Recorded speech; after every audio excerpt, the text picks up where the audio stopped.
أعوذ بالله من الشيطان الرجيم بسم الله الرحمن الرحيم ولله المشرق والمغرب فأينما تولوا فثم وجه الله إن الله واسع عليم صدق الله العظيم. یہ آیت جس کا نزول ہوا ہے سورہ بقرہ کی آیت نمبر 115 میں اللہ تبارک و تعالیٰ نے یہ بات بتائی ہے کہ وَلِلَّهِ الْمَشْرِقُ وَالْمَغْرِبُ، اللہ ہی کے لیے مشرق اور مغرب ہے. فَأَيْنَمَا تُوَلُّوا فَثَمَّ وَجْهُ اللَّهِ، تم جس طرف بھی رخ کرو ادھر اللہ کا رخ ہے. ان اللہ واسع علیم، بے شک اللہ تبارک و تعالی واسع ہیں، وسیع ہیں، اور یعنی اللہ تبارک و تعالی وسعت دینے والے ہیں، علیم ہیں، جاننے والے ہیں. جب قبلے کی تحویل کا عمل سامنے آیا، یعنی ابتدائے اسلام مسلمان نبی کریم حضرت محمد رسول اللہ صلی اللہ علیہ وسلم کے ساتھ بیت المقدس کی جانب رخ کر کے نماز ادا کیا کرتے تھے، لیکن حکم دے دیا گیا کہ اب فولی وجہ کا شطر المسجد الحرام، مسجد حرام کی طرف اب آپ رخ کر کے اپنی نماز ادا کیجیے. تو اس وقت میں یہودیوں نے اعتراض کیا، کہ یہ قبلے کی تحویل کیوں کی گئی، اب تک ادھر قبلہ تھا ادھر کیوں ہو گیا. تو اللہ تبارک و تعالی نے اس کا جواب دیا کہ وَلِلَّهِ الْمَشْرِقُ وَالْمَغْرِبُ، اللہ ہی کے لیے مشرق ہے اور مغرب ہے. مشرق کی طرف رخ کر کے نماز پڑھو ادھر بھی اللہ کا رخ ہے، مغرب کی طرف رخ کر کے نماز پڑھو ادھر بھی اللہ کا رخ ہے. سورج جس جانب سے طلوع ہوتا ہے اس جانب رخ کر کے نماز پڑھو وہ بھی اللہ کا رخ ہے، اور سورج جہاں غروب ہوتا ہے اس جانب رخ کر کے نماز پڑھو وہ بھی اللہ ہی کا رخ ہے. اور دوسری بات یہ کہ حضرت ابن عمر رضی اللہ عنہ نے فرمایا کہ یہ آیت دراصل سفر میں نفل نماز پڑھنے کے بارے میں نازل ہوئی. حضور اکرم صلی اللہ علیہ وسلم جب مکہ مکرمہ سے مدینے کی طرف جانب جا رہے تھے، تشریف لے جا رہے تھے، اور اپنی سواری پر آپ صلی اللہ علیہ وسلم بیٹھے ہوئے تھے اور صحابہ کرام کی جماعت آپ کے ساتھ موجود تھی، اور نفل سرکار دو عالم صلی اللہ علیہ وسلم سواری پر جب بیٹھے ہوئے تھے اور سواری جس جانب متوجہ ہو رہی تھی اسی طرف آپ کا رخ تھا اور آپ نفل نماز ادا کر رہے تھے. بہرحال یہاں یہ بات بتانا مقصود ہے کہ اللہ تبارک و تعالیٰ مشرق کے بھی مالک ہیں، مغرب کے بھی مالک ہیں، شمال کے بھی مالک ہیں، جنوب کے بھی مالک ہیں. عبادت جس کی جا رہی ہے وہ خود یہ کہہ رہا ہو کہ تم اپنا رخ اس جانب رکھو تو پھر تم کو کیا اعتراض؟ تم تو اللہ کے بندے ہو، تمہیں وہی کام کرنا ہے جس کام کا حکم دیا گیا ہے. اور یہ بات یاد رکھو کہ وَلِلَّهِ الْمَشْرِقُ وَالْمَغْرِبُ، اللہ ہی کے لیے مشرق اور مغرب ہے. اور فَأَيْنَمَا تُوَلُّوا، جس جانب بھی جس طرف بھی تم رخ کرو یاد رکھو فَثَمَّ وَجْهُ اللَّهِ، اس طرف ادھر اللہ کا رخ ہے. ان اللہ واسع علیم، بے شک اللہ تبارک و تعالی وسعت دیتے ہیں، واسع ہیں، یعنی اللہ تبارک و تعالی اتنے رحیم اور کریم ہیں کہ اپنے بندوں پر صرف ایسے احکامات نازل کرتے ہیں جس میں آسانی ہو، تکلیف نہ ہو، تنگی نہ ہو، اور علیم اور ہر چیز سے پوری طرح باخبر اور واقف ہے. اسی لیے اس حقیقت کو سمجھنا چاہیے کہ جو اعتراض کیا جا رہا ہے کہ قبلہ ادھر کیوں ہوا ادھر کیوں نہیں، اللہ تعالیٰ مالک ہے، مختار ہے، وہ اپنے بندوں کو جس طرف رخ کر کے نماز پڑھنے کا حکم دیں. تمہارا کام یہ کہ تم اس پر عمل کرو. اللہ کے احکامات کے سامنے اعتراض کی زبان گستاخی ہے. یہ اہم بنیاد ہے جو اس آیت کے اندر بتائی گئی ہے. آج بھی اگر ہمارے سامنے اللہ تبارک و تعالیٰ کا کوئی حکم یا اللہ کے نبی کا کوئی حکم ہماری عقل میں نہ آئے، ہماری سمجھ میں نہ آئے، تو ہمیں اپنی عقل کی اتباع نہیں کرنی چاہیے بلکہ اللہ اور اللہ کے رسول کی اتباع کرنی چاہیے. ہم کیا، ہماری عقل کیا، ہم کیا، ہمارا ضمیر کیا، ہم کیا، ہماری سمجھ کیا. اللہ کے حکم کے سامنے اپنی سمجھ نہیں چلائی جا سکتی، اپنی عقل عقل استعمال نہیں کی جا سکتی. حکم ہے عمل کرو، تمہارا کام یہ ہے تم اللہ کے بندے ہو، اللہ کے غلام ہو. غلام کے لیے یہی زیبا دیتا ہے کہ مالک کا حکم مان لے، اسی میں اس کی قیمت ہے، اسی میں اس کی نجات ہے، اسی میں اس کی سلامتی ہے. اللہ تعالیٰ ہم سب کو عمل کی توفیق عطا فرمائے. وآخر دعوانا ان الحمد للہ رب العالمین. وقالوا اتخذ الله ولدا سبحانه بل له ما في السماوات والأرض كل له قانتون بديع السماوات والأرض وإذا قضى أمرا فإنما يقول له كن فيكون. صدق اللہ العظیم. حاضرین و ناظرین، یہ سورہ بقرہ کی 2 آیتیں ہیں. آیت نمبر 116 اور 117، 116 اور 117. اس آیت کو چند بنیادی باتوں کے تحت سمجھنا چاہیے کہ ایک تو یہ ہے کہ انسان اور دیگر مخلوقات جو پیدا ہو رہے ہیں، توالد اور تناسل کا سلسلہ جاری ہے. انسان، آدم، پھر آدم کی اولاد، یہ انسان اور مخلوق کی صفتیں ہیں. ہمیں اپنے رب کو، اپنے الہ کو، اپنے اللہ کو اپنے انداز میں نہیں سمجھنا چاہیے، اس کی ذات کو. اللہ تعالیٰ کی ذات بالکل پاک، مبرہ، اور بالکل اللہ تبارک و تعالیٰ کی ذات ان ساری چیزوں سے پاک ہے جن میں ہم مبتلا ہیں. ہم کو بھوک لگتی ہے، اللہ تعالیٰ کو بھوک نہیں لگتی. ہم کو پیاس لگتی ہے، اللہ تعالیٰ کو پیاس نہیں لگتی. ہمارے بشری تقاضے ہیں، اللہ تعالیٰ کے اس قسم کے کوئی تقاضے نہیں. ہم کو اولاد ہوتی ہے، اللہ تبارک و تعالیٰ کو کوئی اولاد نہیں. لم یلد ولم یولد، نہ ہی وہ کسی سے جنا اور نہ اس سے کوئی چیز جنی جائے گی. اللہ تبارک و تعالیٰ نہ کسی کے بیٹے ہیں نہ کسی کے باپ ہیں. اولاد کا تسلسل یہ مخلوقات کے لیے ہے، خالق کے لیے نہیں. اس نے خود اس مخلوق کو پیدا کیا ہے، تمام مخلوقات کو. اس کے لیے ان چیزوں کی کوئی ضرورت نہیں ہے. بیوی، بچے، ماں باپ، دادا دادی، یہ نانا نواسی، یہ رشتے، یہ توالد، یہ تناسل، یہ ساری چیزیں یہ مخلوقات کی حد تک ہے، اللہ کے لیے چیزیں نہیں ہیں. مگر اس کے باوجود یہودی، نصارہ اور مشرکین اللہ تبارک و تعالیٰ کی طرف اولاد کو منسوب کرتے تھے. وقالت الیہود عزیر ابن اللہ، یہودی کہتے تھے کہ حضرت عزیر اللہ کے بیٹے ہیں. اور نصارہ، وقالت النصارى المسیح ابن اللہ، اور نصارہ جو ہے وہ یہ کہتے تھے کہ حضرت مسیح، حضرت عیسیٰ علیہ السلام اللہ کے بیٹے. اور مشرکین کا عقیدہ یہ تھا کہ یہ جو فرشتے ہیں وہ سارے کے سارے اللہ تعالیٰ کی بیٹیاں ہیں. واتخذ من الملائکۃ اناثا، کہ اللہ تبارک و تعالیٰ نے فرشتوں کو اپنی بیٹیاں بنا لیا. حالانکہ اللہ تبارک و تعالیٰ کا نہ کوئی بیٹا ہے اور نہ کوئی بیٹی. حضرت عیسیٰ علیہ السلام بغیر ماں اور بغیر باپ کے پیدا ہوئے. اس کا یہ مطلب نہیں کہ حضرت عیسیٰ اللہ کے بیٹے ہو گئے. اللہ تعالیٰ مختار کل ہے. لوگ سوال یہ کہتے عیسیٰ بغیر باپ کے کیسے پیدا ہو گئے؟ ارے آدم تو بغیر ماں اور بغیر باپ کے پیدا ہو گئے. ان مثل عیسیٰ عند اللہ کمثل آدم، حضرت عیسیٰ کی مثال آدم کی طرح ہے.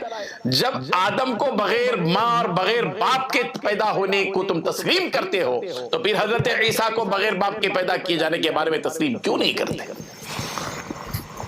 اسی لیے اللہ تبارک و تعالیٰ نے صاف بتلا دیا. وقالو، یہ لوگ کہتے ہیں، یہ یہودی، یہ نصارہ، یہ مشرکین وغیرہ، اتخذ اللہ ولدا، اللہ نے اپنا بیٹا بنا لیا. اللہ کو بھی بیٹے ہیں. سبحانہ، اللہ کی ذات اس سے بالکل پاک ہے، پاک ہے. اللہ تبارک و تعالیٰ بالکل اس سے پاک ہے.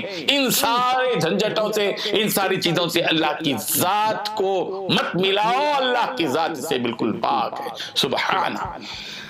اللہ کے لیے بیٹے کیا بناتے ہو؟ بل لہ ما فی السماوات والارض، اللہ کے لیے تو وہ ساری چیزیں ہیں جو آسمانوں میں ہیں اور وہ ساری چیزیں جو زمین میں، یہ سورج، یہ چاند، یہ بر اور یہ بحر، یہ سمندر، یہ پہاڑ، یہ ستارے اور یہ سیارے، یہ چاند اور یہ سورج، یہ شجر، یہ حجر، یہ جمادات، یہ نباتات، یہ حیوانات، یہ ساری چیزیں اسی کی ملکیت ہیں، اسی کے لیے یہ ساری چیزیں، یہ آگ، یہ ہوا، یہ پانی، یہ مٹی، یہ حواس خمسہ، یہ ساری چیزیں بل لہو ما فی السماوات والارض کل لہو قانتون، یہ ساری چیزیں، آسمان، زمین، سورج، چاند، ستارے، سیارے، پہاڑ، سمندر، پتھر، درخت، یہ جتنی چیزیں ہیں اسی کی فرما برداری کرتی ہیں۔ بدیع السماوات والارض، اللہ تبارک و تعالی بغیر کسی مثال کے آسمان اور زمین کو پیدا کرنے والے ہیں۔ ہم کسی چیز کو دیکھ کر وہ چیز پیدا کرتے ہیں، وجود میں لاتے ہیں۔ اللہ تبارک و تعالی نے آسمان کو پیدا کیا جبکہ آسمان کی مثال اللہ کے سامنے نہیں تھی۔ اللہ تعالیٰ نے زمین پیدا کی جبکہ اللہ کے سامنے زمین کی کوئی مثال نہیں تھی۔ اللہ نے سورج کو پیدا کیا جبکہ اللہ کے سامنے سورج کی کوئی مثال نہیں تھی۔ اللہ نے چاند کو پیدا کیا جبکہ چاند کی کوئی مثال اللہ کے سامنے نہیں تھی۔ اللہ تبارک و تعالیٰ جہاں خالق ہیں وہیں اللہ تبارک و تعالیٰ بدیع ہیں، یعنی بغیر کسی مثال کے، بغیر کسی آئیڈیا کے، بغیر کسی آئیڈیل کے، نمونے کے، کوئی شکل کے، اللہ تبارک و تعالیٰ خود اتنے مختار کل ہیں کہ بغیر کسی مثال کے، بلا مثال ساری چیزوں کو پیدا کرنے والے، بدیع السماوات والارض۔ اور اللہ کے بارے میں ایسا تصور مت کرو کہ جس طرح تم کوئی چیز بنانا چاہتے ہو تو میٹیریل کی ضرورت پڑتی ہے، اس کے لیے وقت کی ضرورت پڑتی ہے، اس کے لیے پروسیجر ہوتا ہے، اس کے لیے وقت لگتا ہے۔ ارے وَإِذَا قَضَى أَمْرًا، رب ذوالجلال کی شان یہ ہے کہ جب وہ کسی کام کے کرنے کا ارادہ اور فیصلہ کرتا ہے تو اس کے لیے سارے مال میٹیریل یہ وہ اس کی ساری ضرورت نہیں۔ اس کی شان یہ ہے کہ فَإِنَّمَا يَقُولُ لَهُ، بس جس چیز کے بھی بنانے کا وہ ارادہ کرتا ہے اس سے یہ کہہ دیتا ہے کہ کن ہو جا فیکون، بس وہ ہو جاتی ہے۔ آسمان سے کہا ہے آسمان بن جا، ہو جا، آسمان بن گیا۔ زمین سے کہا ہے زمین تو بن جا، بن گئی زمین۔ اے سورج تو پیدا ہو جا، ہو گیا۔ اے چاند تو ہو جا، تو ہو گیا۔ یہ جتنی چیزیں ہیں زمین میں، کل کائنات میں، رب ذوالجلال کے کن کا مظہر ہے، یہ رب ذوالجلال کے ہو جا کا نتیجہ ہے۔ وَإِذَا قَضَى أَمْرًا فَإِنَّمَا يَقُولُ لَهُ كُن فَيَكُونُ، اور جب وہ کسی کام کے کرنے کا ارادہ کرتا ہے تو بس اس کو کہتا ہے کہ ہو جا تو فیکون، وہ چیز ہو جاتی ہے۔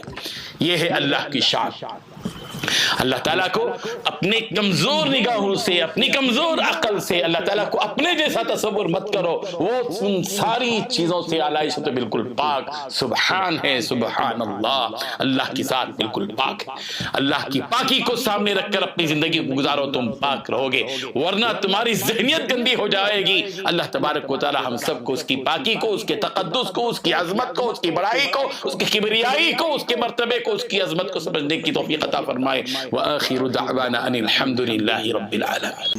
وقال الذين لا يعلمون لولا يكلمنا الله أو تأتينا آية كذلك قال الذين من قبلهم مثل قولهم تشابهت قلوبهم قد بينا الآيات لقوم يوقنون صدق الله العظيم۔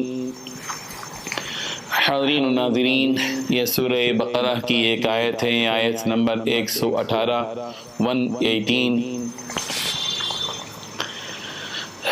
اللہ تبارک و تعالیٰ نے اس آیت میں اللہ تبارک و تعالیٰ کی شان میں گستاخی کرنے والے اور بیجا سوال اور بیجا مطالبہ کرنے والوں کا تذکرہ کیا ہے کہ وقال الذین لا يعلمون، اور وہ لوگ جو کچھ نہیں جانتے، جاہل قسم کے لوگ ہیں، وہ لوگ یہ کہتے ہیں کہ لولا یکلمنا اللہ، کہ اللہ تعالیٰ ہم سے ڈائریکٹ کیوں بات نہیں کرتا۔ یہ کیوں کہا جا رہا ہے کہ اللہ تعالیٰ نبی پر وحی لاتے ہیں، نبی سے بات کرتے ہیں، ہم سے کیوں بات نہیں کرتا اللہ تعالیٰ؟ اور تأتینا آیا، اور کیوں ہمارے اوپر کوئی ایسی نشانی نہیں آتی؟ کذالک قال الذین من قبلہم مثل قولہم، پیغمبر اسی طرح ان سے پہلے کے جو لوگ ہو گزرے ہیں انہوں نے بھی ان کے جیسی ہی بات کہی ہے۔ تشابہت قلوبہم، ان کے اور ان کے دل بالکل ایک دوسرے کے مانند ہیں.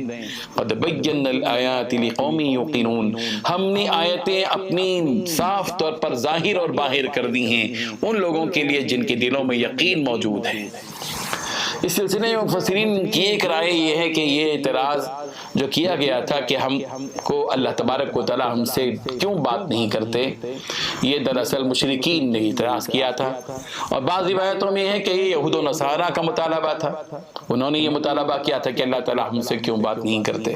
بہرحال مطالبہ کسی کا بھی ہو، لیکن یہ مطالبہ بیجا مطالبہ ہے، ناجائز مطالبہ ہے. ایک بندے کے لیے بالکل یہ مناسب نہیں ہے کہ وہ اس قسم کے اعتراضات اللہ تبارک و تعالیٰ کی ذات سے کرے. اللہ تعالیٰ مختار کل ہیں، جس بندے سے چاہے وہ بات کریں، جس سے نہ بات کریں، جس کو چاہے وہ متعین کر لیں، مقرر کر لیں. یہ اللہ تبارک و تعالیٰ کا کام ہے. اللہ نے اپنے پیغمبر بھیجے اور ان پیغمبروں سے اللہ تبارک و تعالیٰ نے کلام کیا، وہ اس کی شان ہے.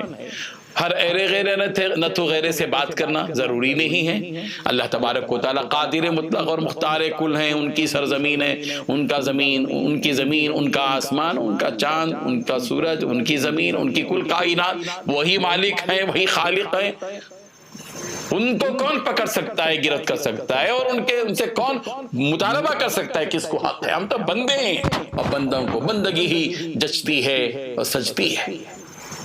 یہاں پر جن لوگوں نے کہا تھا وقال الذین، اور ان لوگوں نے کہا جو لا یعلمون، جو نہیں جانتے تھے، علم کی کمی تھی جن کے پاس. معلوم یہ ہوا کہ علم کی کمی کی وجہ سے اس قسم کے سوالات پیدا ہوتے ہیں. اگر صحیح علم موجود ہو تو ایسے بیجا سوالات اور مطالبات آدمی کی زبان سے بالکل نہیں نکلتے. لا یعلمون کہہ کر اللہ تبارک و تعالی نے بتایا کہ یہ جاہل ہے، اور یہ سوال اور یہ مطالبہ بھی جاہلانہ ہے. وقال الذین لا یعلمون، اور ان لوگوں نے کہا جو نہیں جانتے تھے، جن کو علم ہی تھا، جاہل تھے، کہ لولا یکلمنا اللہ، اللہ ہم سے کیوں بات نہیں کرتا؟ ایسا کیوں نہیں ہوتا کہ اللہ تعالیٰ ہم سے خود بات کرے؟ اور تاتینا آیا، اور ہمارے پاس کیوں آیت اور نشانی نہیں آتی ہمارے پاس؟ کذالک، اسی طرح قال الذین، ان لوگوں نے بھی کہا تھا، من قبلہم، ان سے پہلے، مثل قولہم، ان کے بات جیسی ہی بات کہی تھی. انہوں نے جو بات کہی ہے ویسی ہی بات ان سے پہلے کے لوگوں نے کہی تھی. تشابہت قلوبہم، ان کے دل بالکل ایک دوسرے کے مشابہ ہیں. حالانکہ انہیں معلوم ہونا چاہیے کہ قد بینا الآیات، ہم نے دلائل بیان کر دیے ہیں. کس کے لیے؟ لقوم یوقنون، اس قوم کے لیے جن کے دل میں یقین ہے. ہماری آیتیں، ہماری نشانیاں انہی کو فائدہ پہنچاتی ہیں جن کے دل کے اندر ہمارا یقین ہوتا ہے. اور جن کے دل ہمارے یقین سے خالی ہوتے ہیں، ان کو ہمارے دلائل سمجھ میں نہیں آتے، ان کو ہماری دلیل سمجھ میں نہیں آتی. یہ فرق ہے، اصل بنیادی فرق یہ ہے. اللہ تبارک و تعالی ہم سب کو اس آیت سے اس بات کا سبق حاصل کرنے کی توفیق عطا فرمائے کہ ہم اللہ کے بندے بن کر سمعنا و اطعنا کی دائرے میں رہیں.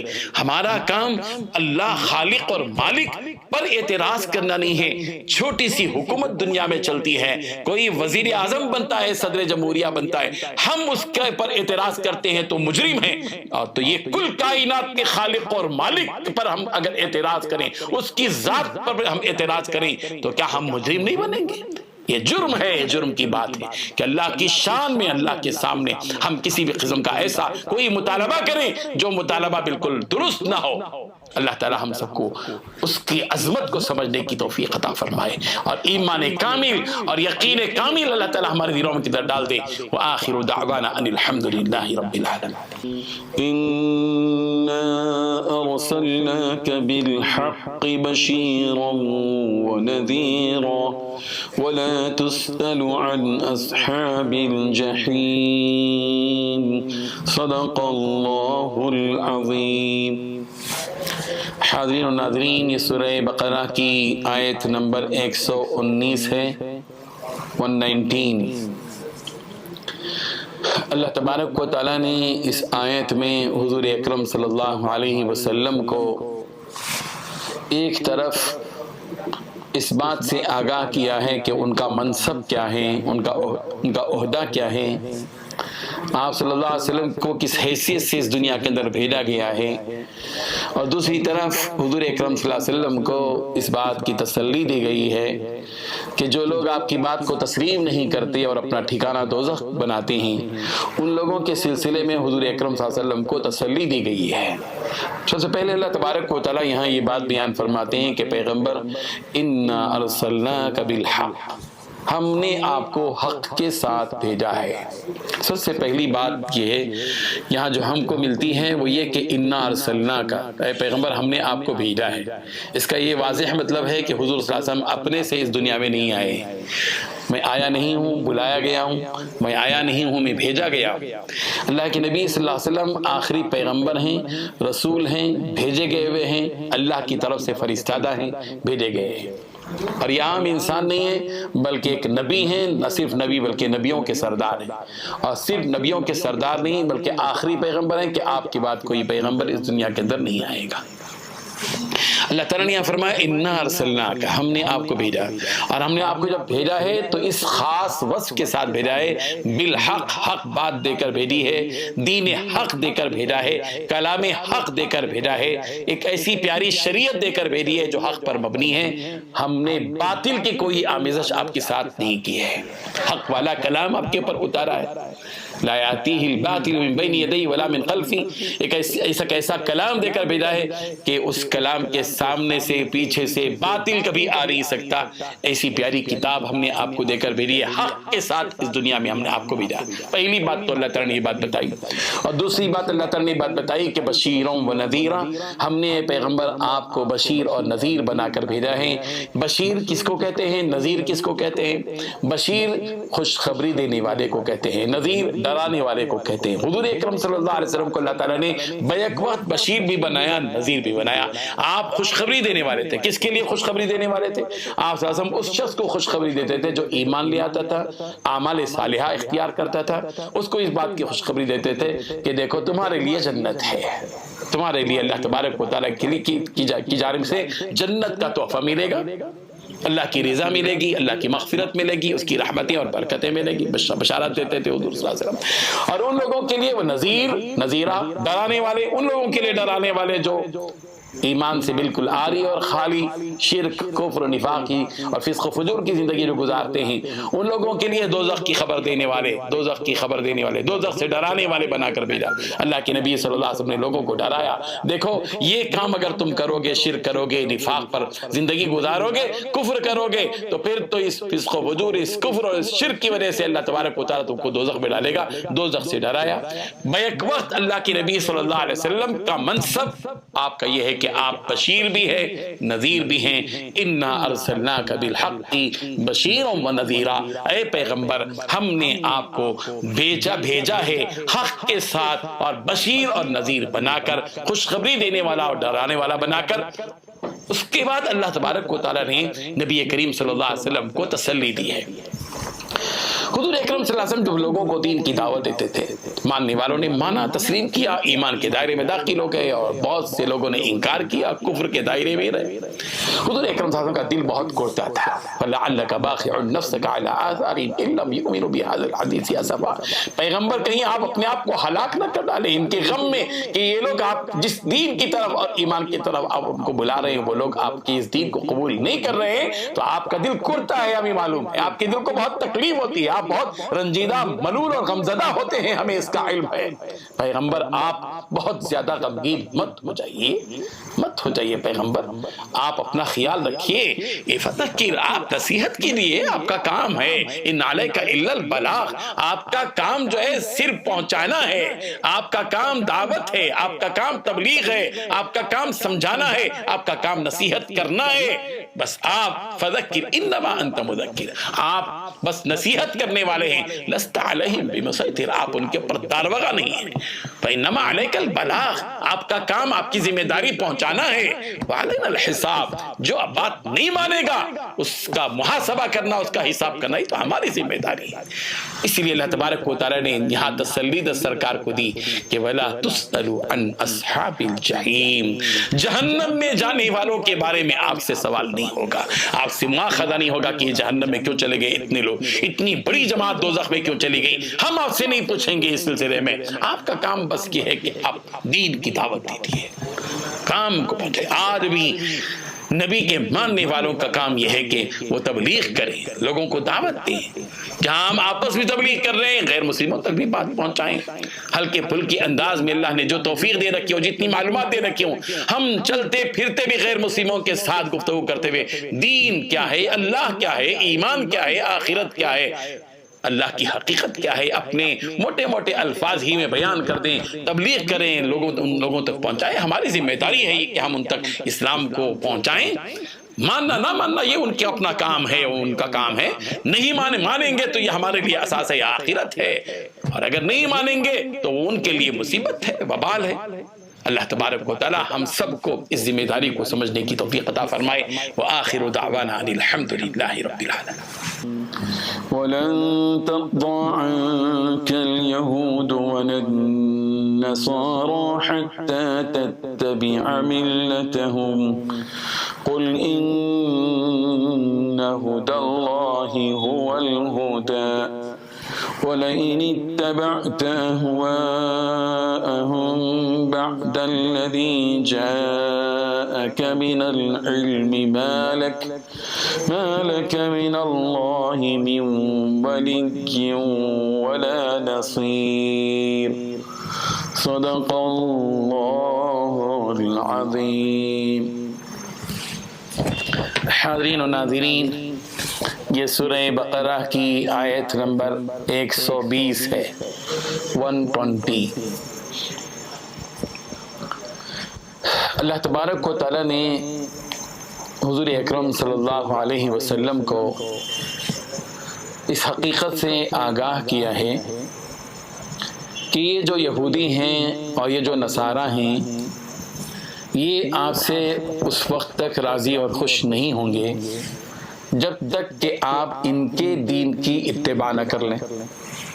اس کا واضح مطلب یہ ہے کہ پیارے پیغمبر صلی اللہ علیہ وسلم، اگر آپ ان یہود و نصارہ کے دین کی اتباع کر لیں گے تو آپ سے یہ یہود و نصارہ راضی اور خوش ہو جائیں گے، اور اگر آپ ان کی اتباع نہیں کریں گے ان کے دین کی تو اس وقت تک یہ آپ سے خوش ہونے والے نہیں ہیں۔ دراصل یہاں یہ بات ہے کہ معالی تنزیل میں یہ بات لکھی ہوئی ہے کہ یہود و نصارہ حضور اکرم صلی اللہ علیہ وسلم سے آ کر اس بات کا سوال کرنے لگے اور یہ کہنے لگے کہ دیکھیے، ہم اور آپ آپس میں ایک دوسرے کے ساتھ صلح کر لیں گے،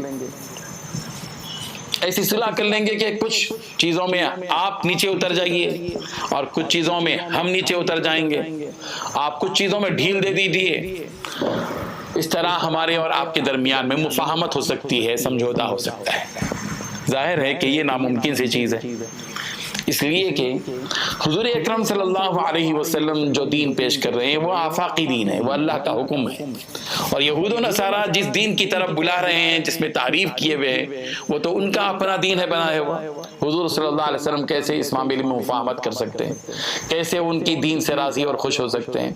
اسی لیے اللہ تبارک و تعالی نے یہ صاف طور پر حضور صلی اللہ علیہ وسلم کو اس حقیقت سے باخبر کر دیا کہ وَلَن تَرْضَىٰ عَنْكَ الْيَهُودُ وَلَا النَّصَارَىٰ حَتَّىٰ تَتَّبِعَ مِلَّتَهُمْ، ہرگز یہ یہودی اور یہ نصارہ آپ سے راضی نہیں ہوں گے جب تک کہ آپ ان کے دین کی اتباع نہ کر لیں۔ جب آپ ان کے دین کی اتباع کریں گے تو پھر آپ سے یہ خوش ہو جائیں گے، اور جب تک آپ ان کے دین کی اتباع نہیں کریں گے اس وقت تک یہ آپ سے راضی اور خوش نہیں ہوں گے۔ اس لیے ان کی باتوں میں اب آپ کو آنے کی ضرورت نہیں ہے، یہ فیصلہ کن حقیقت آپ ذہن میں رکھیے کہ پیغمبر قل کہہ دیجیے ان ھدی اللہ ھو الھدی، بے شک اللہ کا راستہ ہی حقیقی راستہ ہے، اللہ کے راستے سے ہٹ کر کوئی راستہ مقبول نہیں ہو سکتا۔ راستہ تو بس ایک ہی راستہ ہے، وہ اللہ کا راستہ ہے، جس راستے کی نشاندہی اللہ نے مجھ کو کی ہے۔ پیغمبر آپ صاحب بتا دیجیے، اور اے پیغمبر یہ بات بھی ذہن میں رکھیے کہ وَلَئِنِ اتَّبَعْتَ أَهْوَاءَهُمْ، اگر آپ ان یہود و نصارہ کی خواہش کے پیچھے چلیں گے، بعد الذی جاءک من العلم، آپ کے پاس علم الہی آنے کے بعد، وحی الہی آنے کے بعد، آپ کے پاس اللہ کی طرف سے علم آنے کے بعد بھی اگر آپ ان کی اتباع کریں گے تو سن لیجئے ما لک من اللہ من ولی ولا نصیر، تو آپ کے لیے اللہ کے سوا کوئی دوسرا، اللہ تبارک و تعالیٰ سے کوئی، اللہ کے علاوہ کوئی آپ کا نہ مددگار ہوگا نہ کوئی آپ کا دوست ہوگا۔ آپ اگر ان کی اتباع کریں گے، یہاں پر مفسرین نے یہ بات بتائیے کہ یہ دراصل امت محمدیہ کو اس بات سے آگاہ کیا جا رہا ہے کہ اس آیت کے ذریعے سے امت محمدیہ کو آگاہ کیا جا رہا ہے کہ اے امت محمدیہ، اگر تم یہود و نصارہ کے طریقے پر چلو گے، ان کی اتباع کرو گے تو پھر اللہ کی مدد سے محروم ہو جاؤ گے، یہ مطلب ہے۔ اور اگر یہ حضور صلی اللہ علیہ وسلم ہی مراد لیے جائیں تو اس میں امت کو تعدیب ہے، امت کو تعدیب ہے، وارنٹ ہے کہ جب ہم اس معاملے میں نبی سے کمپرومائز نہیں کر سکتے تو تم سے کیا کریں گے؟ سمجھوتا، ہم نبی کو بھی اس کا پابند بنا چکے ہیں کہ وہ اگر یہود و نصارہ کی اتباع کریں گے تو ان کی بھی مدد نہیں ہوگی، وہ ان کا بھی کوئی یار و مددگار نہیں رہے گا، پھر تمہارا یار و مددگار کون رہ سکے گا؟ ضرورت اس بات کی ہے کہ اس آیت کی روشنی میں ہم اس حقیقت کو سمجھیں کہ آج جو ہم زندگی گزار رہے ہیں وہ کس کا راستہ ہے؟ کہیں ایسا تو نہیں کہ ہم اللہ کے اور اللہ کے نبی کے اس راستے سے ہٹ کر تو نہیں جا رہے ہیں؟ اپنی معاشرتی زندگی میں، ہماری اپنی عائلی زندگی میں، ہماری معاملات میں ہم جس دین پر عمل کر رہے ہیں، جس راستے کو پکڑے ہوئے، کہیں وہ یہود و نصارہ کا راستہ تو نہیں ہے؟ ہماری وضاحت آج ہم غور کریں، ہم مسلمان ہیں، اللہ پر ایمان رکھنے والے، نبی پر ایمان رکھنے والے، ہمارا لباس یہودیوں کا، ہماری وضاحت یہودیوں کی، ہمارا چہرہ نصارہ کا، اور پھر ہم بڑے خوش ہیں ان کے دین کی اتباع بڑی خواہش سے کر رہے ہیں۔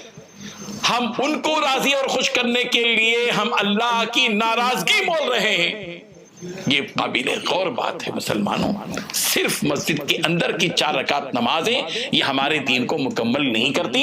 ہمیں چاہیے کہ ہم اپنی زندگی کو، پوری زندگی کے اندر اس بات پر غور و فکر کریں کہ ہم کس کے راستے پر جا رہے ہیں۔ اللہ کے نبی صلی اللہ علیہ وسلم نے ہم کو پیارا راستہ دیا، پیاری پوشاک دی، پیاری وضاحت دی، پیارا چہرہ دیا، اور ساری وہ چیزیں دی جو حضور اکرم صلی اللہ علیہ وسلم کی بہت پیاری، مفید ترین، ہر اعتبار سے مفید ترین چیزیں ہیں، جس سے دنیا بھی بنتی ہے، آخرت بھی بنتی ہے، جس میں دنیا کی بھی نجات ہے اور آخرت کی بھی نجات ہے، جو یقیناً پاک، صاف، حلال، بہتر اور انفع اور بہت زیادہ سہولت بخش طریقہ نبی نے ہم کو دیا، مگر ہم اس طریقے کو چھوڑ کر دوسروں کے یہود و نصارہ کے طریقے کو پر عمل کرنے میں فخر محسوس کر رہے ہیں۔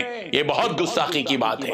اللہ تبارک و تعالی ہمیں اس حقیقت کو سمجھتے ہوئے نبی کے طریقے پر ہم سب کو زندگی گزارنے کی توفیق عطا فرمائے۔ قل ان ہدی اللہ هو الہدی، صحیح راستہ تو وہی راستہ ہے جو راستہ اللہ نے ہم کو نبی کے ذریعے سے دیا ہے، ہمیں اسی راستے پر عمل کرنے والا بنائے، اور اسی راستے سے خوش رہنے والا بنائے، اور اسی راستے پر مطمئن ہونے والا بھی بنا دے۔ وآخر دعوانا ان الحمد للہ رب العالمین۔ الذين آتيناهم الكتاب يتلونه حق تلاوته أولئك يؤمنون به ومن يكفر به فأولئك هم الخاسرون صدق الله العظيم۔ حاضرین و ناظرین، یہ سورہ بقرہ کی آیت نمبر 121 ہے، 121۔ اللہ تبارک و تعالیٰ نے اس آیت میں ان لوگوں کی تعریف کی ہے جو قرآن مجید کو، اللہ کی کتاب کو ایسے تلاوت کرتے ہیں جیسے کہ اس کا حق ہے۔ اللہ کی کتاب مقدس ہوتی ہے، اس کو یوں ہی عام کتابوں کی طرح غفلت، لاپرواہی اور بے اعتنائی کے ساتھ پڑھا نہیں جا سکتا۔ اللہ کی کتاب کے پڑھنے سے پہلے اللہ کے بندے کو چاہیے کہ یہ تصور اپنے ذہن میں لائیں اور یہ یقین اپنے ذہن میں رکھے کہ یہ اللہ کی کتاب ہے۔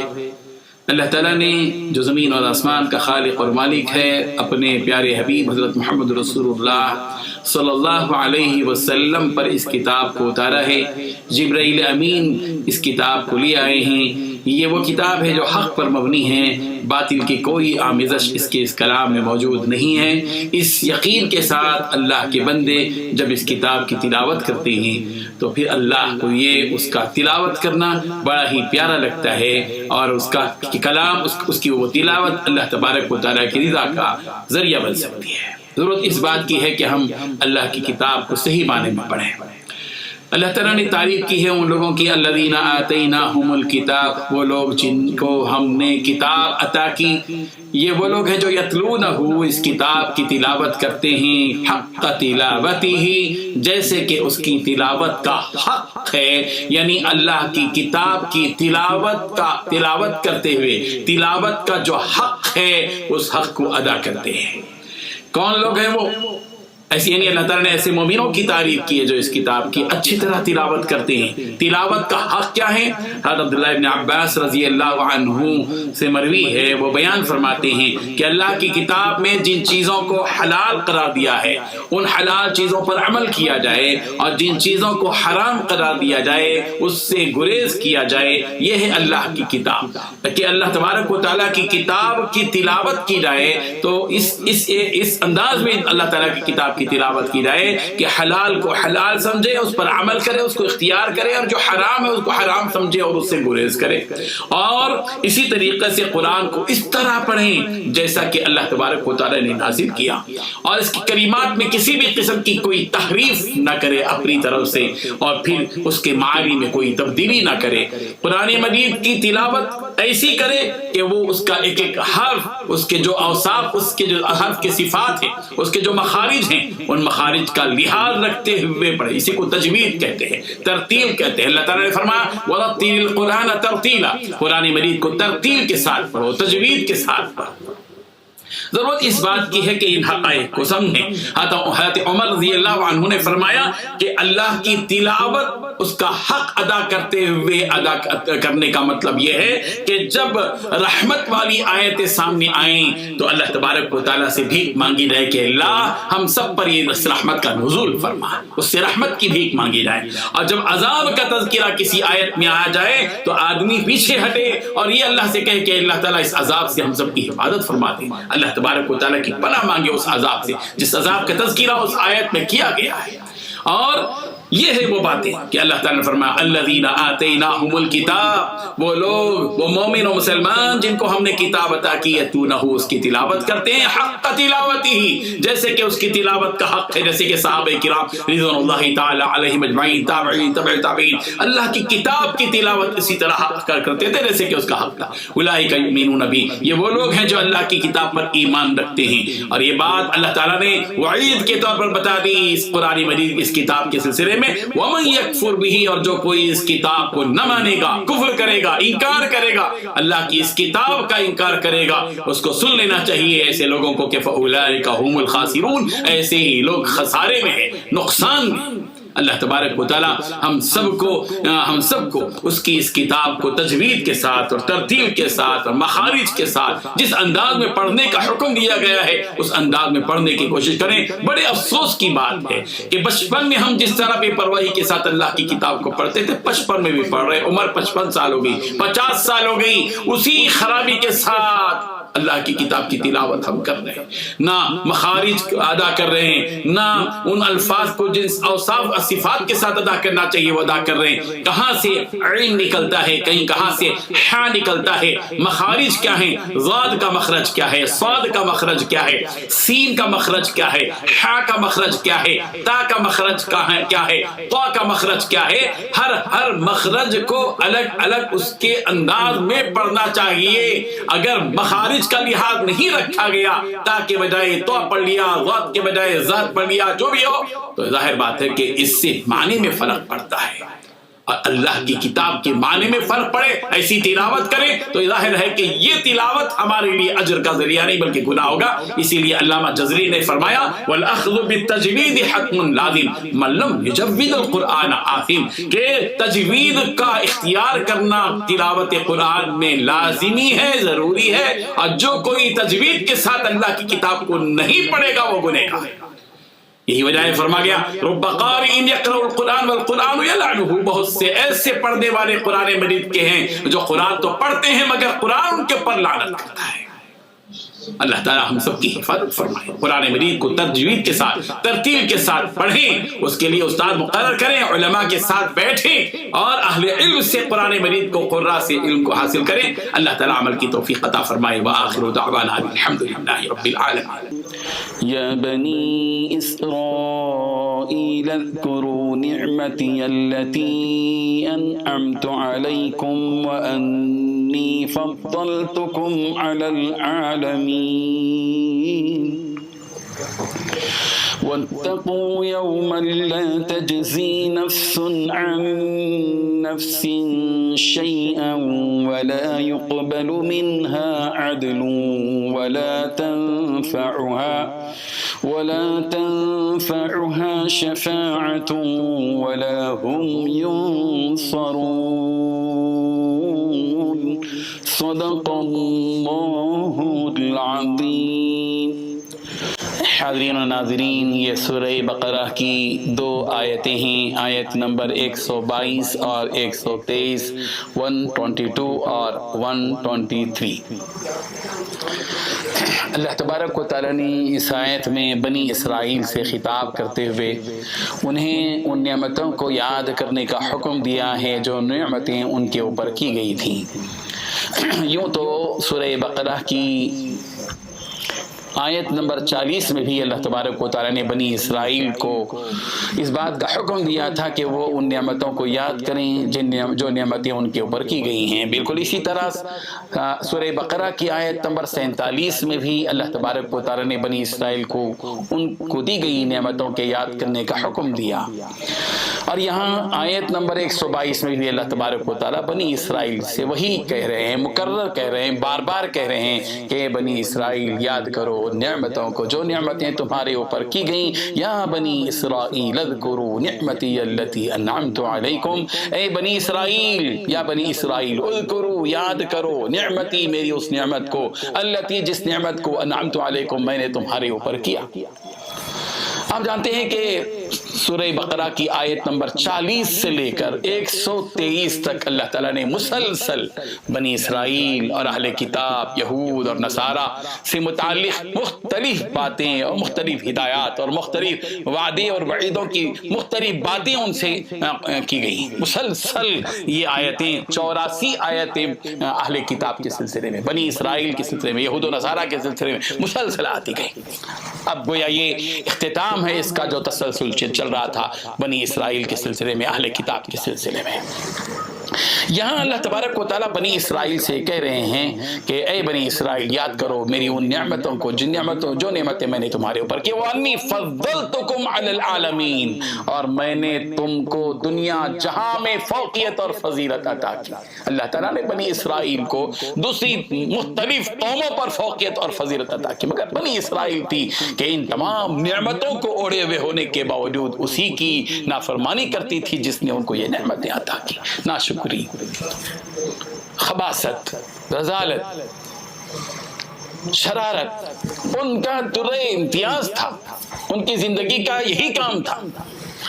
اسی لیے اللہ تبارک و تعالیٰ بنی اسرائیل نے کیا کیا نہیں کیا، تورات میں تحریف کی، کوئی معمولی بات نہیں۔ اللہ نے جو کتاب اتاری وہ ہدایت کی، اس کتاب ہی میں عدل بدل کر دیا جائے، اسی میں تغیر اور تبدل کر دیا جائے، اسی میں تبدیلی کر دی جائے، ظاہر بات ہے کہ بہت بڑا جرم تھا۔ رسولوں کی تکذیب کی انہوں نے، رسول عربی حضرت محمد رسول اللہ صلی اللہ علیہ وسلم کو جھٹلایا، اس سے بڑا جرم کیا ہو سکتا ہے؟ نبیوں کو قتل کیا، اس سے بڑا جرم کیا ہو سکتا ہے؟ بچڑے کی پوجا کی۔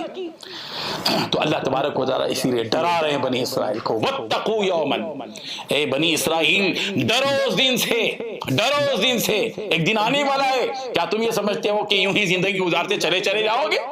تم ہمیشہ کے لیے یہ زندگی گزارو گے؟ مرنا ہے تم کو، اور مرنے کے بعد ایک دن تم کو اٹھنا ہے، اللہ کے روبرو کھڑے ہونا ہے تم کو، اور وہ دن وہ ہوگا۔ دنیا میں تمہاری اب تک کی مرضی چل رہی ہے، چلا رہے ہو تم، اپنی مرضی سے زندگی گزار رہے ہو، لیکن ایک دن آئے گا لا تجزی نفس عن نفس شیئا، اس دن سے ڈرو جس دن کوئی شخص کسی جان کی طرف سے مطالبہ ادا نہیں کر پائے گا۔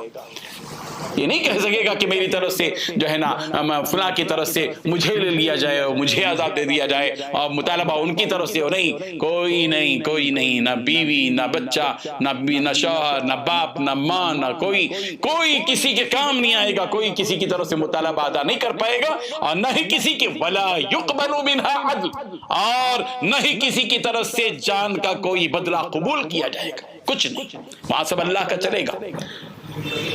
لمن الملک اليوم للہ الواحد القہار. پوچھا جائے گا آج کس کی حکومت چلے گی؟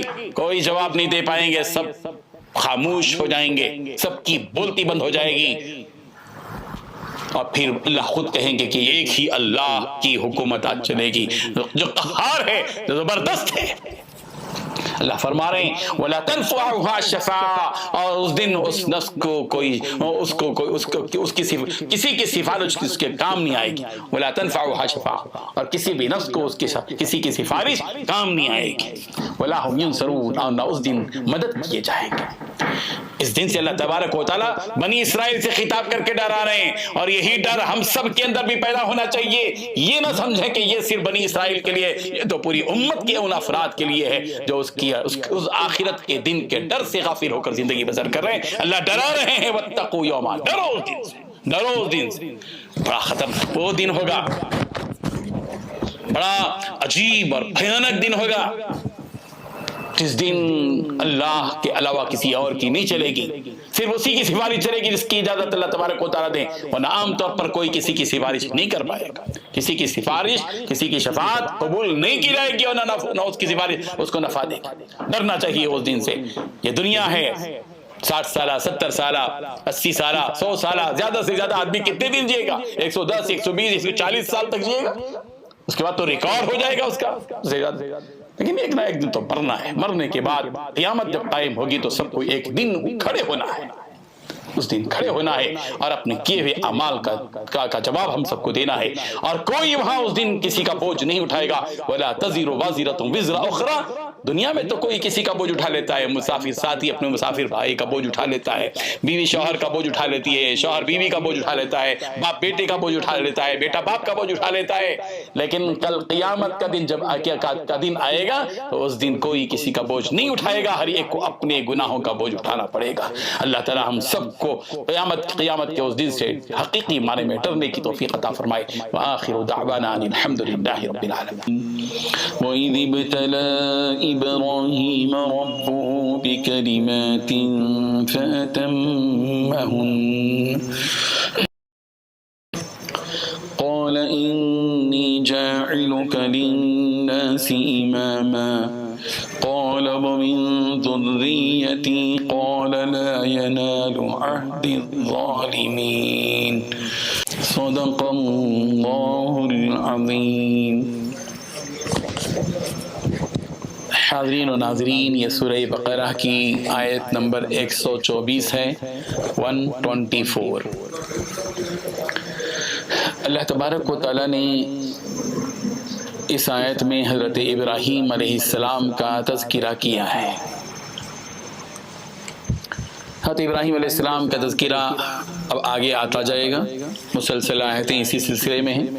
حضرت ابراہیم، حضرت اسماعیل علیہ السلام کے بارے میں اللہ تعالیٰ نے حضرت ابراہیم علیہ السلام کو اپنا خلیل بنانے کا جب ارادہ کیا، خلیل اللہ کا دوست، خاص دوست بننا، اس رتبے تک پہنچنے کے لیے اللہ تبارک و تعالیٰ کا دستور یہ ہے کہ اللہ تعالیٰ ایک خاص قسم کے امتحانات دیتے ہیں. بڑے آدمی کا امتحان بڑا ہوتا ہے، چھوٹے آدمی کا امتحان چھوٹا ہوتا ہے.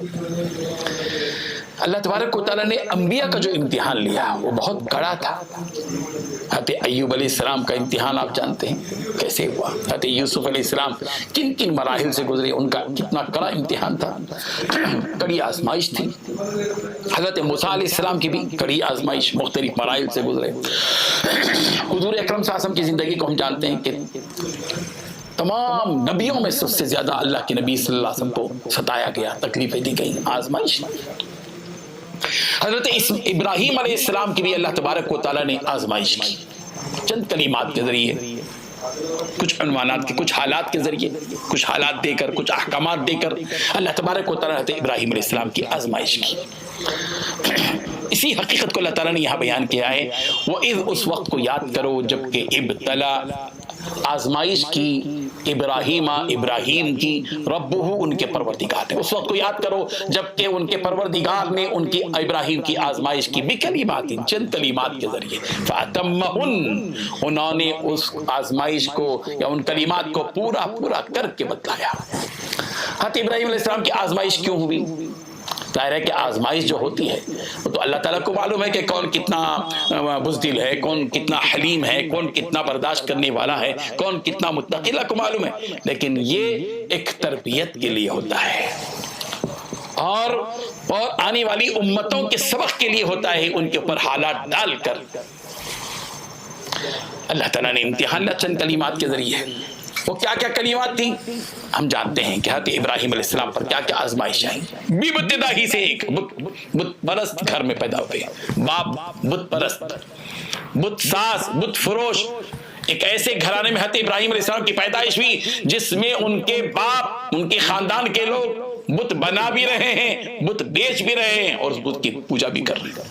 حضرت ابراہیم علیہ السلام نے جوخم مولا، مقابلہ کیا، توحید کی آواز لگائی، بتوں کے ساتھ مقابلہ کیا۔ حضرت ابراہیم علیہ السلام کو حکم دیا جا رہا ہے کہ اپنے شیرخوار بچے کو اور بیوی کو لے جاؤ، محبوب بیوی کو لے جاؤ، ہاجرہ کو، اور ایک ایسے علاقے میں چھوڑاؤ جہاں کچھ بھی نہیں، وادی غیر ذی زرع، نہ جہاں سائے کے لیے درخت ہے، نہ کوئی بات کرنے کے لیے انسان ہے، اور نہ ہی رزق کے کوئی اسباب ہے، چھوڑ کر آ گئے۔ چلنے پھرنے کے قابل ہوئے بیٹے اسماعیل بڑی محبت سے پالا، حکم ہوا کہ چھری پر گلے پر چھری لگائیں، چھری پھیر دی۔ اللہ کو منظور، ان کو بچانا تھا، آزمائش اللہ تبارک و تعالیٰ کو مقصود تھی۔ حضرت ابراہیم نے وہ سب کچھ کر دکھایا۔ ساری قوم، نمرود بادشاہ وقت کا، پوری قوم، پورا گھرانہ حضرت ابراہیم علیہ السلام کا مخالف، ان کو ہلاک کرنے کی تیاری پورے لوگوں نے کی، آگ بھڑکا دی گئی اور منجریخ کے ذریعے سے ڈال دیا گیا۔ اللہ کے لیے حضرت ابراہیم نے اس کو بھی اختیار کیا، آگ میں ڈال دیے گئے۔ بڑی آزمائشوں سے گزرے حضرت ابراہیم علیہ السلام، اور ساری آزمائشوں میں پورے کے پورے اترے، 100% نمبر حضرت ابراہیم علیہ السلام کو اللہ کے لیے بھی اس امتحان میں ملے۔ فَأَتَمَّهُ، جب امتحان آزمائشوں کی گھڑیاں پوری ہوئی اور اللہ کو معلوم ہے کہ ابراہیم واقعی اس قابل ہیں کہ ان کو خلیل اللہ بنایا جائے، امام بنایا جائے، تو اللہ نے فرمایا قال انی جاعلک للناس اماما، اے ابراہیم میں تمہیں پورے لوگوں کے لیے امام بنانے والا ہوں۔ حضرت ابراہیم علیہ السلام کو کسی ایک مسجد کا امام نہیں، کسی محلے کا امام نہیں، کسی شہر کا امام نہیں، پوری دنیا جہاں کے انسانوں کا امام بنانے کی پیشکش کی گئی۔ حضرت ابراہیم علیہ السلام کو امام بنایا، لیکن دیکھیے یہاں حضرت ابراہیم علیہ السلام کیا کہہ رہے ہیں، اپنی اولاد کی فکر کر رہے ہیں۔ یہ ہے ہر باپ کا کام، اس کی ذمہ داری کہ وہ جس دین کے جس اونچے درجے پر پہنچے تو اس کے دل میں اس بات کی فکر پیدا ہو، تڑپ پیدا ہو کہ اس کی نسلوں کے اندر بھی وہ اسی ٹائپ کے لوگ پیدا ہوں، اسی سطح کے لوگ پیدا ہوں۔ قال ومن ذریتی، کہا میری نسل میں بھی، میری اولاد میں بھی اسی کوئی ہونا چاہیے۔ اللہ تعالیٰ نے کہا کہ ٹھیک ہے، آپ کی اولاد میں بھی امام بنے گا، لیکن میرا دستور یہ ہے کہ قال لا ینال عہد الظالمین، میرا عہد ظالموں کے لیے نہیں پہنچے گا، ظلم کرنے والوں کو یہ عہد نہیں ملے گا۔ ہاں جو انصاف کرے گا، احسان کرے گا، اچھی زندگی گزارے گا، کفر سے شرک سے بچے گا، توحید والی زندگی گزارے گا، ہم اس کے لیے ظاہر ہے کہ وہ چیز بھی عطا کریں گے۔ بہرحال یہ آیت ہم سب کے لیے بڑی سبق آموز ہے کہ یہ دنیا دار الامتحان ہے، امتحان کی جگہ ہے۔ اللہ تعالیٰ ہمارا امتحان لیتے ہیں، کبھی ہمیں ہمارے اوپر غم آتا ہے، کبھی مصیبتیں آتی ہیں، کبھی بلائیں آتی ہیں، کبھی تنزل ہوتا ہے، کبھی بیماری آتی ہے، کبھی کمزوری آتی ہے، کبھی جو ہے ہم کسی مصیبت کا شکار ہو جاتے ہیں، کبھی قرض کے بوجھ چلے لد جاتے ہیں، اور کبھی ذلت سے دوچار ہو جاتے ہیں، کبھی ناکامی، کبھی ہار، کبھی شکست، کبھی فلاں، یہ سب زندگی کے اندر آتے ہیں۔ ایسے حالات میں زندگی سے لڑنے کا نام دین ہے، اللہ کی فیصلے کو قبول کرنے کا نام دین ہے، اللہ کے ہر فیصلے پر راضی ہو جانا، یہ کہہ دینا رضیت باللہ ربا، میں اللہ کے رب ہونے پر راضی ہو گیا۔ وہ بالاسلامی دینا، اسلام کے دین ہونے پر راضی ہو گیا، اور وہ بھی محمد نبی و رسولہ اور محمد عربی کے نبی اور رسول ہونے پر میں راضی اور خوش ہو گیا، پھر اس کو دیکھیے ایمان کا مزہ ملے گا، ایمان کا مزہ ملے گا۔ ضرورت اس بات کی ہے کہ ہم اپنی زندگی کے اندر آنے والے اتار چڑھاؤ، زندگی ایک ایسا نہیں ہوتی، یہ تو ترازو کے پلے کی طرح ہے، اونچ نیچ ہوتی رہتی ہے، اونچ نیچ ہوتی رہتی ہے۔ تلک الایام نداولها بین الناس، ہم لوگوں کے درمیان میں لوگوں کو الٹ پھیر کرتے رہتے ہیں، کبھی غم، کبھی خوشی، کبھی خوشی، کبھی غم، کبھی دن، کبھی رات، کبھی اندھیرا، کبھی اجالا، اور کبھی صحت، کبھی بیماری، کبھی کامیابی، کبھی ناکامی، کبھی قوت و طاقت اور کبھی کمزوری۔ یہ زندگی کا نظام ہے، ہم کو ہر چیز پر راضی ہو جانا چاہیے، اور توکل، عزم، قوت ارادی کو مضبوط کرتے ہوئے اپنے ویل پاور کو مضبوط کرنا چاہیے۔ اللہ تعالیٰ ہم سب کو عمل کی توفیق عطا فرمائے۔ وآخر دعوانا ان الحمد للہ رب العالمین۔ اعوذ باللہ من الشیطان الرجیم، بسم اللہ الرحمن الرحیم۔ وَإِذْ جَعَلْنَا الْبَيْتَ مَثَابَةً لِلنَّاسِ وَأَمْنًا وَاتَّخِذُوا مِن مَّقَامِ إِبْرَاهِيمَ مُصَلًّى وَعَهِدْنَا إِلَىٰ إِبْرَاهِيمَ وَإِسْمَاعِيلَ أَن طَهِّرَا بَيْتِيَ للطائفين والعاكفين والركع السجود۔ صدق اللہ العظیم۔ حاضرین و ناظرین، یہ سورہ بقرہ کی ایک آیت ہے جس کی تلاوت کی گئی، آیت نمبر 125 125۔ اللہ تبارک و تعالیٰ نے اس آیت میں کعبۃ اللہ کا تذکرہ فرمایا ہے، اور کعبۃ اللہ کو لوگوں کے جمع ہونے کا مرکز اور منبع اور سرچشمہ قرار دیا ہے، اور پھر اس کعبۃ اللہ کو، بیت اللہ کو امن کا گہوارہ قرار دیا ہے، اور پھر اللہ تبارک و تعالیٰ نے مقام ابراہیم کو نماز کی جگہ بنانے کا اس میں حکم بھی دیا ہے، اور اسی طریقے سے اس آیت میں اس بات کا بھی تذکرہ ہے، جبکہ اللہ تعالیٰ نے حضرت ابراہیم، حضرت اسماعیل دونوں کو اس بات کا حکم دیا تھا جب انہوں نے کعبۃ اللہ کی تعمیر کی تھی کہ تم دونوں کے دونوں کعبۃ اللہ کی اس تعمیر کے بعد اس کو پاک رکھو، ہر قسم کی گندگی سے پاک رکھو، ان لوگوں کے لیے جو یہاں طواف کے لیے آتے ہیں، ان لوگوں کے لیے جو یہاں اعتکاف رکھتے ہیں، اور ان لوگوں کے لیے جو یہاں رکوع اور سجدہ کرتے ہیں۔ اللہ تعالیٰ اسی حقیقت کو یوں بیان فرماتے ہیں، وَإِذْ، اس وقت کو یاد کرو، اور اس وقت کو یاد کرو جبکہ جعلنا البیت، ہم نے بنایا بیت کو، گھر کو، یعنی بیت اللہ کو، مثابۃ للناس، لوگوں کی جگہ جمع ہونے کا، لوگوں کے لوٹ کر آنے کی جگہ بنایا۔ ثابہ یثوب سے مثابہ ہے لوٹ کر آنے کی جگہ، چونکہ کعبۃ اللہ ایک ایسی جگہ ہے جس جگہ لوگ آتے ہیں، طواف کرتے ہیں، اپنی آنکھوں سے اس اللہ کے گھر کو دیکھتے ہیں، اور پھر جو لوٹ کر اپنے گھر کو جاتے ہیں تو ان کے دل کے اندر ایک خاص قسم کی تشنگی اور پیاس باقی رہتی ہے۔ وہ لوگ یقیناً اپنے اندر تجربہ رکھتے ہیں جو کعبۃ اللہ کو حج کے لیے یا عمرے کے لیے جاتے ہیں، لوٹ کر آتے ہیں تو بادیدہ نم لوٹ کر آتے ہیں، ان کی آنکھوں میں آنسو ہوتے ہیں، اور پھر ان کے دل میں یہ خواہش رہتی ہے کہ پھر یہاں آئیں، اور پھر یہاں آئیں، اور پھر یہاں آئیں، اور پھر آئیں تو ایسا آئیں کہ پھر نہ جائیں۔ دلوں کے اندر کی خواہش آدمی کی ہوتی ہے۔ یہ وہ پیارا گھر ہے اللہ کا، بیت اللہ، جس کے اللہ تعالیٰ نے وہ تاثیر، وہ کشش اور وہ مقناطیسی کیفیت اللہ تبارک و تعالیٰ نے رکھی ہے، جیسے میگنیٹ ہوتا ہے، اسی طرح کعبۃ اللہ، یہ بیت اللہ، یہ اللہ کا گھر ایسا ہے کہ اس سے جب آدمی لوٹ کر آتا ہے اپنے گھر، اس کے دل میں خواہش ہوتی ہے کہ پھر جائیں اور پھر جائیں، سکت نہ ہونے کے باوجود بھی، طاقت نہ ہونے کے باوجود بھی، مالی حیثیت کے مفقود ہونے کے باوجود بھی اس کا جی چاہتا ہے کہ وہ پھر جائے کعبۃ اللہ کے پاس، پھر جائے اور پھر جائے۔ اللہ نے اس کو لوٹ کر جانے کی جگہ بنایا ہے۔ ہم سب کو بھی اللہ تبارک و تعالیٰ توفیق عطا کرے، ہم بھی اس گھر کی طرف لوٹ کر جاتے رہیں، جاتے رہیں، جاتے رہیں، جاتے اور آتے رہیں، جاتے اور آتے رہیں، لیکن آخر کا ایک مرحلہ وہ ہو جہاں جائیں تو جائیں اور پھر آنے کی نوبت نہ آئے، بیت اللہ کو اپنی آنکھوں سے دیکھتے ہوئے یا طواف کرتے ہوئے یا وہاں رکوع اور سجدہ کرتے ہوئے اللہ ہماری زندگی کی آخری سانسوں کے ساتھ ہم کو اپنے پاس بلا لے۔ یہ ہماری اپنی خواہشیں ہیں، ضروری نہیں اللہ کا پلان کیا ہوگا، اللہ کیا ارادہ رکھتا ہے وہ اس کی مصلحتیں اس کے اندر پوشیدہ ہیں، یہ ہماری اپنی خواہش ہے۔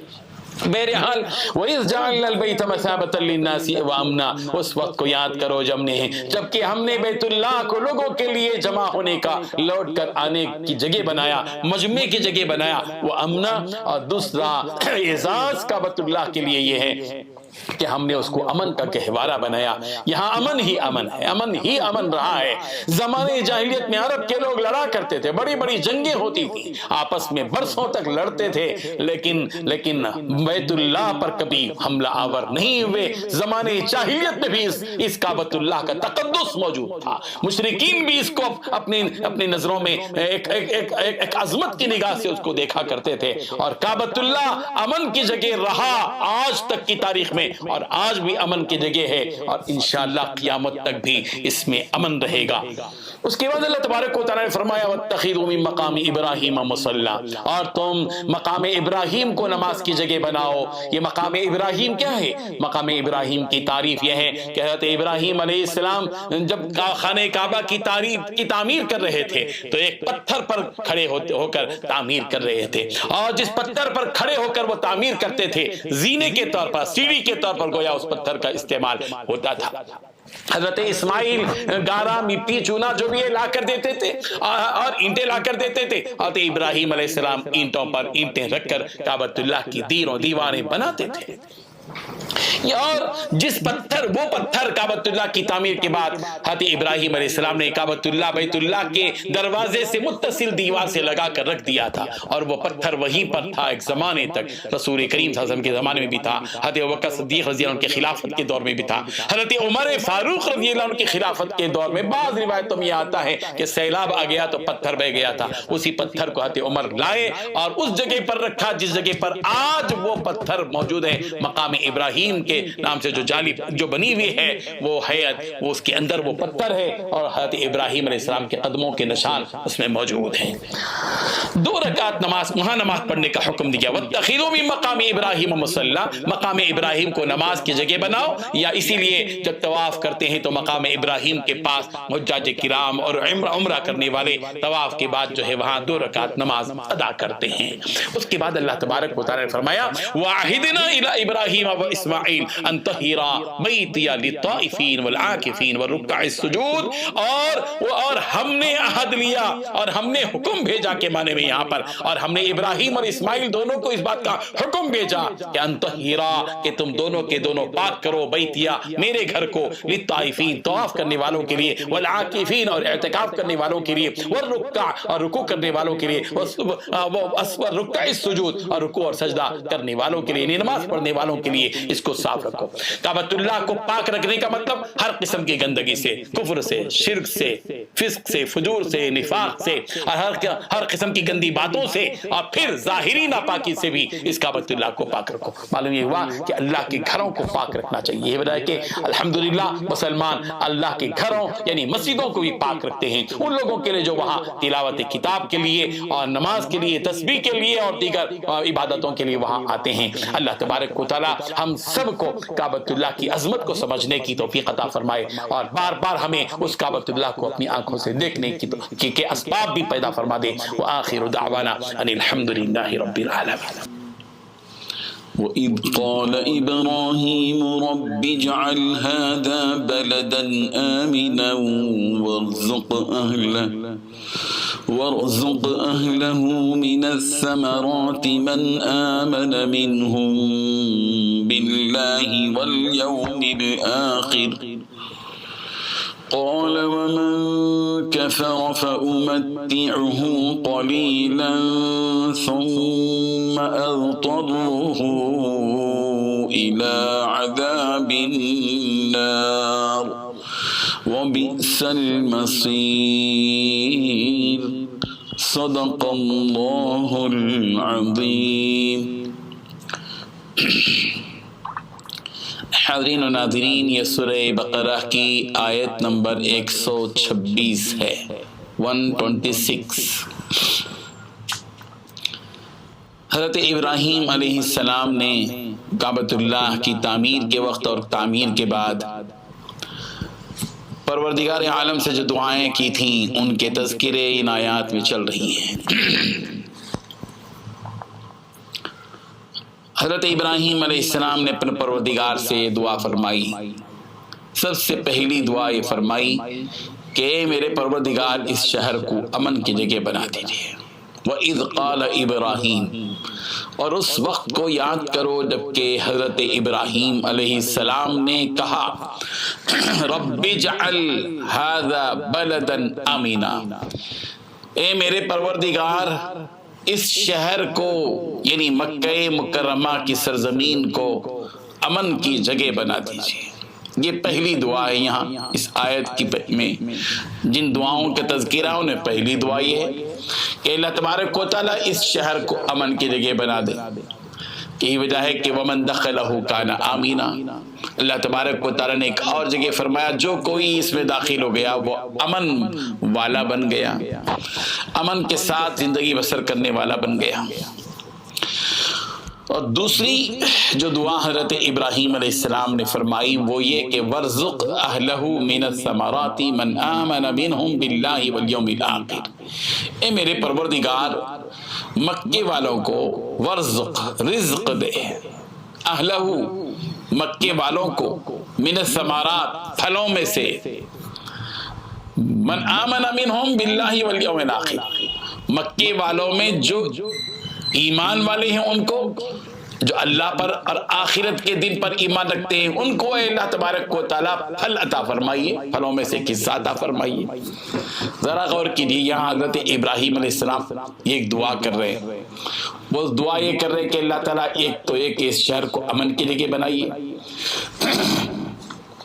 دوسری دعا یہ فرما رہے ہیں کہ آپ اس شہر میں جو مومن اللہ اور آخرت کے دن پر ایمان رکھنے والے ہیں ان کے لیے پھل عطا فرمائیے۔ یہ ایک دعا ہے حضرت ابراہیم علیہ السلام کی۔ تو اللہ تبارک و تعالیٰ اس کے جواب میں کیا فرما رہے ہیں؟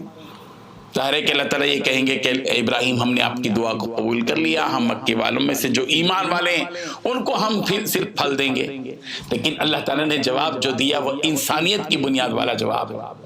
قال، اللہ تعالیٰ نے فرمایا ومن کفر، اے ابراہیم سن لو جو کوئی کفر کرے گا اس شہر میں رہ کر فأمتعه قلیلا، میں اس کو بھی چند روزہ زندگی میں عیش اور آرام کے اسباب دوں گا، ان کو بھی پھل دوں گا۔